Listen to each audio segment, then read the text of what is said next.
त्यावरून काँग्रेस टीका करते, ते म्हणतात की इन्फ्रामॅन स्टेट डिझास्टरमॅन असा हा प्रवास आहे का? कारण मोठ्या प्रमाणात कनेक्टिंग लिंक मध्ये भ्रष्टाचार झाल्याचे आरोप हर्षवर्धन सरकार करते. बघा, अशा व्यक्तींना उत्तर दिलं पाहिजे की ज्यांना समजतं, ज्यांना केवळ टीका करायची आहे, ज्यांनी जीवनात काही केलं नाही, एक पूल बांधला नाही, ज्यांच्या पक्षाने महाराष्ट्राचा सत्यानाश केला, ते आम्हाला प्रश्न विचारतायत.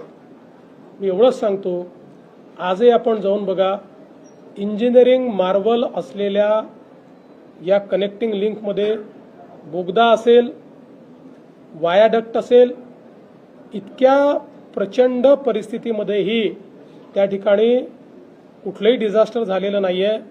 जे झालेलं आहे ते समोरच्या भागात दरड कोसळल्यामुळे त्या ठिकाणी झालेलं आहे.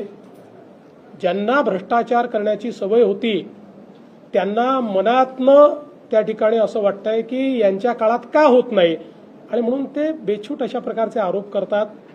अशा आरोपांना मला असं वाटतं की त्या ठिकाणी दुर्लक्षित केलं पाहिजे.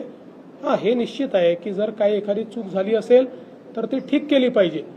पण मला खरं म्हणजे या ठिकाणी वाटतं की ज्या इंजिनियर्सने, म्हणजे मला पुन्हा सांगायचं आहे, हर्षवर्धन सपकाळांच्या पक्षाने 2013 साली 13 कारणं लिहून कनेक्टिंग लिंक होऊ शकत नाही असं 13 कारणं लिहून त्यांच्या मुख्यमंत्र्यांनी फाईल बंद केली होती.